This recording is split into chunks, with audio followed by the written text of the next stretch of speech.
다쳤을 때 산재 처리되는 거, 그거 말고는 저희는 느끼는 게 없어요.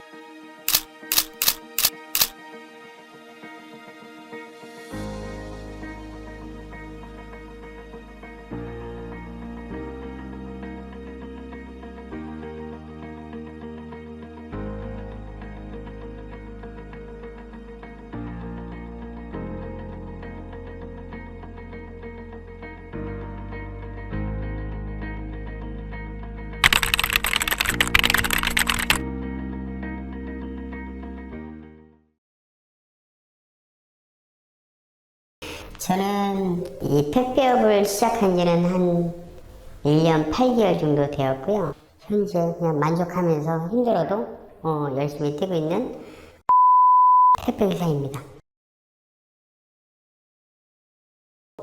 저 같은 경우는 야간을 합니다만 야간은 저녁 한 9시부터요. 무조건 아침 7시까지예요. 그러니까 근무 시간이 길어야 10시간 정도 되는 거죠. 야간은 우리 회사 쪽에서 뭐 나쁜 영업 방침은 아닌 것 같은데 고객님들께 신선한 상품을 아침 7시까지 집 앞에 배송해드리겠다라는 그런 모토가 있지 않습니까? 그래가지고 저희는 아침 7시까지 죽어라 뛰어야 될 때가 많습니다. 지역마다 틀리겠지만 저 같은 경우는 하루에 한 350개 정도가 되는데요. 그 중에는 비닐도 있고 또 뭐 책상도 있고 쌀도 있고 뭐 음료수도 있고 뭐 다양합니다. 그래서 파는 물건들은 제가 다 배송한다고 봐야 돼요.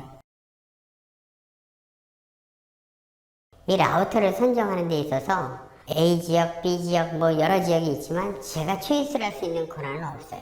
왜냐면 하고 저희가 직접 거래를 하는 게 아니고 하고 대리점하고 계약을 하고 대리점에서는 그래서 그 라우터를 입찰을 해가지고 지역을 받아요. 제가 만약 일을 하고 싶다 하면은 어딘지 모르겠지만 광고를 보고 그 대리점을 찾아가요. 그럼 거기서 우리 라우터는 어디가 있습니다. 하루 예상 물량은 몇 개에서 몇 개 정도 되고 단가는 얼마입니다. 그렇게 얘기할 때 저희가 취소를 하는 거예요. 그래서 그 대리점하고 계약을 하면 거기서 뭐 고용보험 계약하고 그 다음부터 이제 그쪽 라우터를 저희가 띄는 거죠. 그게 이제 제 라우터가 되는 거예요.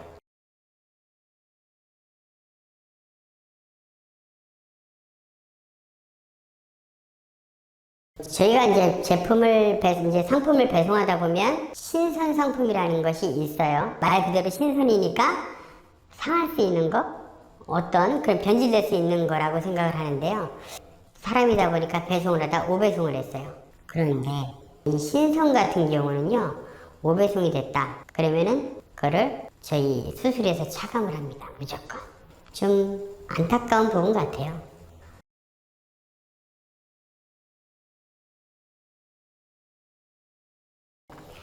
여기서 그냥 하루에 당신한테 200개의 물량을 매일 줄 테니까 정해진 구역에 정확히 배송을 해라 라고 하면 큰 무리수가 없는 한 그 일을 하는 데 있어서 굴곡은 없을 거라고 봐요.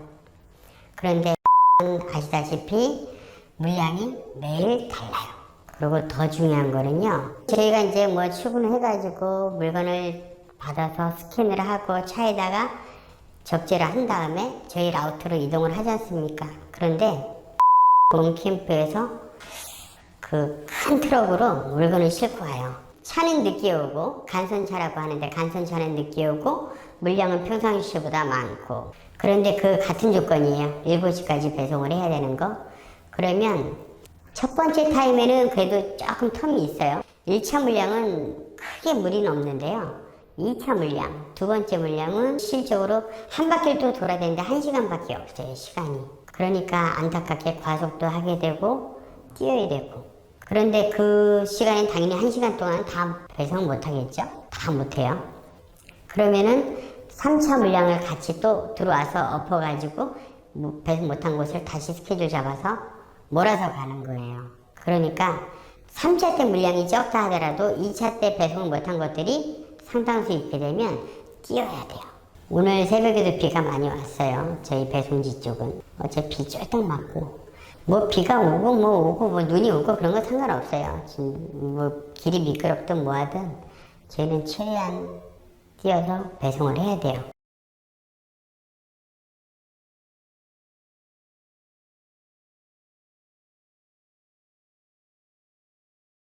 부분은 좀 굉장히 어려운 부분일 수 있는데요. 사실 저희가 이 일을 하면서 고용보험료 떼고 뭐 이렇게 하고 있습니다. 근데 다쳤을 때 산재 처리되는 거 그거 말고는 저희는 느끼는 게 없어요.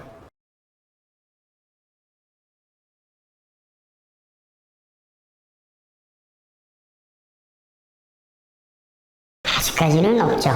아직까지는 없어요. 솔직히 안전교육은 그날 우리가 이제 출근을 하게 되면 이제 업무가 떨어지잖아요. 저희한테. 그러면은 그 로그인을 하고 그 다음에 그 캠프에 보면 QR코드가 있어요. 그래 핸드폰으로 찍어야 물건을 스캔하고 업무가 시작이 되는데요. 그 로그인 하기 전에 QR코드 찍기 전에 안전교육에 대한 문구가 쭉 스크롤 내려와요. 그럼 거기서 확인합니다 누르고 4번 정도 이렇게 넘어가야지 로그인 할 수가 있어요. 그래서 실수는 그게 안전교육이죠.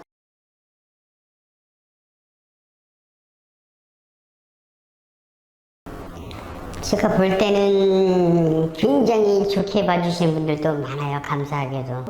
또 반대로 좀 이런 경우가 한 번 있었죠. 엘리베이터 이렇게 이용하는데 한 12층 이런 곳인데 저희가 이제 그 배송을 하다 보면은 한 군데만 가는 게 아니지 않습니까? 뭐 20층, 요즘 고층 아파트도 많은데 예를 들어서 20층, 15층짜리다. 그러면은 뭐 3층, 7층, 9층, 15층 이렇게 나올 수도 있어요. 그럼 저희는 올라가면서 지든지 한 번에 배송을 해야 되는데 그거 붙잡고 있다고 엘베 쓰지 말라고 하시는 분들도 계시고 어떡하냐 엘베를 못 쓰게 하면 어떡합니까 15층을 짐 들고 뛰어갈 수도 없는 거고 그래서 그럴 때는 좀 저희도 좀 마음이 아프죠.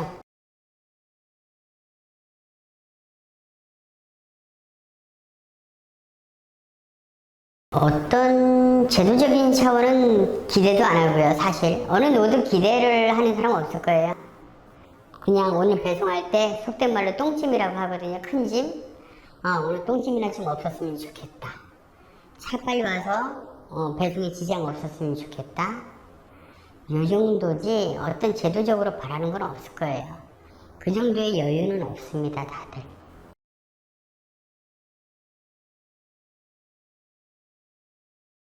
그 부분은 저 같은 경우는 수없이 생각했던 부분이고요. 그 배송에 대해서 뭐 2회전만 돼도 좀 수월할 것 같고요. 그런 거라도 좀 보존되면 좀 좋겠다라고 생각을 합니다. 뭐 10시 40분이든 11시든 12시든 그때 배송을 하다 보면 상점이나 그런 데서 문을 아직 안 닫은 데가 있어요. 딱 가서 고객님 계시면 저희가 안에까지 배송을 해드린단 말이죠. 그랬을 때 고객님이 와 9시에 주문했는데 벌써 왔어? 뭐라고 칭찬 아닌 감탄 뭐 그런 만족감을 표현하실 때는요. 그럴 때 굉장히 기분이 좋아요. 굉장히 보람을 느껴요. 이 일은 저는 지금 만족하고는 있어요. 앞으로 조금씩 지금 좋아지려는 사회에서 또 오늘 이 인터뷰도 마찬가지고 사회에서 관심도 있으시고 조금씩 천천히 변화되는 게 느껴져요. 그래서 뭐 당연히 안 다치는 거는 당연하겠지만 앞으로의 그 기대감은 조금씩은 보여요.